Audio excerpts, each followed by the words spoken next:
Sony, please, you don't need to do this. I know you're very excited, releasing the new trailer for Venom: The Last Dance, and it seems like, maybe, who knows, this could be a fun movie. I'm not saying that it will definitely not be. I don't think the Venom movies are all bad. I think they're a little messy, but they're also memorable in a way that a lot of other movies like this are not.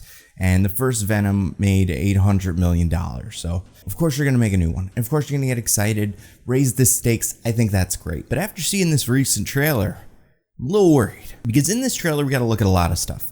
Venom gambling, Venom biting people's heads off, swimming around, horses, fishes, it all looks great. But there was a shot or two of what seemed to be a symbiote planet where the entire planet was made of like symbiotes, maybe like Carnage was kind of there and some Venom stuff, and we've heard that the symbiotes are a hive mind, so it makes sense. There's other symbiotes out there. But then there's another shot where we saw a man with white hair. I think we saw white skin, all very like pale white skin. If we did, it was brief, and that is clearly the character was very recently introduced as the god of symbiotes from Venom, known as Knull. He is very clearly the Thanos of these Venom movies. If the Venom movies needed a Thanos, he'd be the one that they pick. He's an ancient being made of darkness from the universe before this one, who fought some Celestials, was imprisoned in the darkness, made a planet, sent the symbiotes out.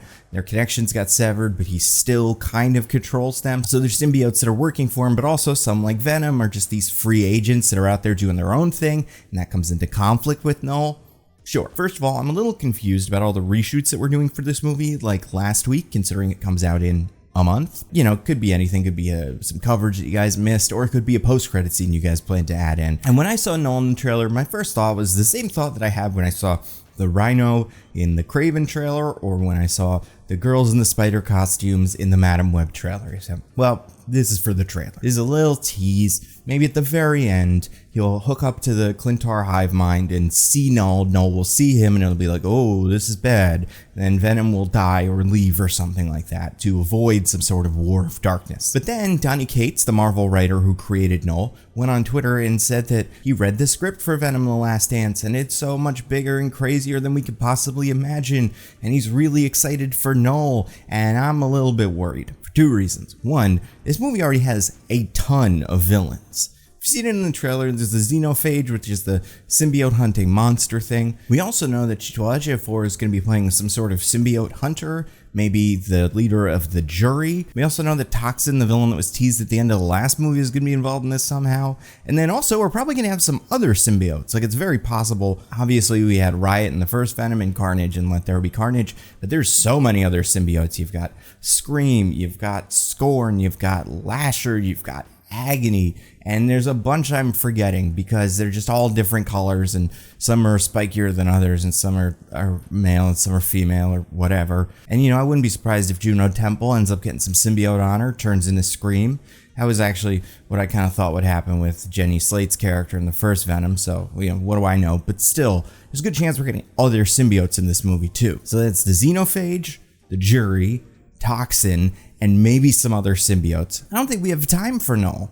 And I don't know if you guys saw this, but the movie is called The Last Dance, so if we're going to do a Thanos little tease at the end of this, when are we going to check back up on him? Kraven? Knull and Kraven probably don't have too much going on. And also, this is the kind of thing you do in a cinematic universe, right? At the end of Avengers 1, you tease Thanos, because he's the big bad guy, you have to show him. Doing that with Knull would make sense if any of these other movies were successful. If Morbius or Madam Web or Kraven, which is delayed into oblivion but will maybe come out sometime this year, if any of those were good and people liked them, then of course, yeah, maybe you could build the cinematic universe over the couple of them that worked, but we can't seem to get one of them off the ground. I don't know if this spunk Spider-Man cinematic universe has had one movie that was fresh on Rotten Tomatoes. So the idea that we're going to take these Venom movies that, do make money but aren't very critically popular and spin a whole cinematic universe off of them, like,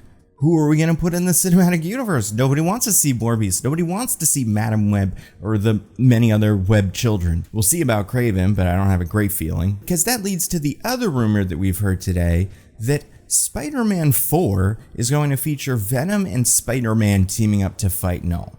And this is the thing that Sony, don't do this. Don't do this version of the movie. It could be good, you know, anything can be good. Any movie can work.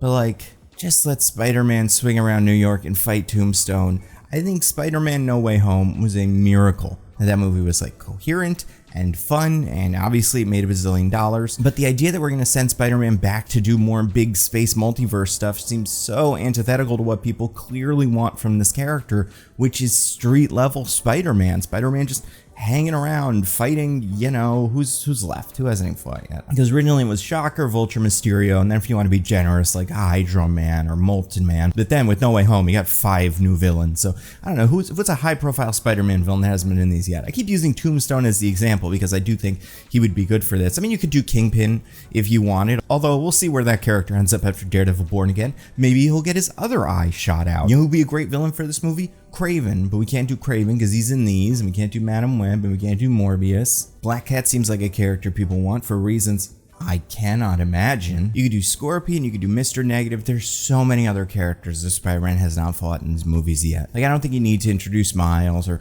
do the black suit story, but I think it's so clear that what people want from this Spider-Man movie is not multiverse. Deadpool said it in the Deadpool movie that everyone liked and agreed with. The multiverse is kind of at diminishing returns. And I do think next year we're going to get something pretty exciting, but can we not tie the future of Spider-Man in the Marvel Cinematic Universe to the spunk Sony Pictures Marvel Universe of Marvel Spider-Man characters? I'm very excited that Daniel Destin Creighton is involved in Spider-Man 4 as a director, because I thought Shang-Chi was a very effective movie, and I think adding his skill set to directing someone who is as physically capable as Tom Holland, you get some really cool stuff out of that. But I don't know, this is Sony we're talking about. You, Sony, the thing that this video is too. If there's anything you love more than making cinematic universe stuff, it's announcing cinematic universe stuff and leaving breadcrumbs and teases for things that never will be. So I guess there's a shot that if Venom: The Last Dance doesn't perform particularly well, that then the Knull thing gets kind of swept under the rug and Spider-Man is something else. It's upsetting. I just wish that the character of Spider-Man got to drive the narrative of the Spider-Man movie, as opposed to Venom's success potentially dictating what ends up happening with Spider-Man. This is a character who has been tied to so many other characters, other things, other locations. He went to Germany and hung out with Mysterio and thought about Iron Man. Like, we've only had an action sequence where Spider-Man swings through New York City fighting a villain once. And that is when he fights Ebony Maw in Avengers Infinity War. So let's do that. If that goes really well, everything's good, then we do Venom. And maybe Eddie Brock and Venom are done, but maybe we bring in Flash Thompson and have that be Venom 4, Agent Venom. That's a fun character people probably like. So in conclusion, Sony, let's just make 2 good movies in a row. 2.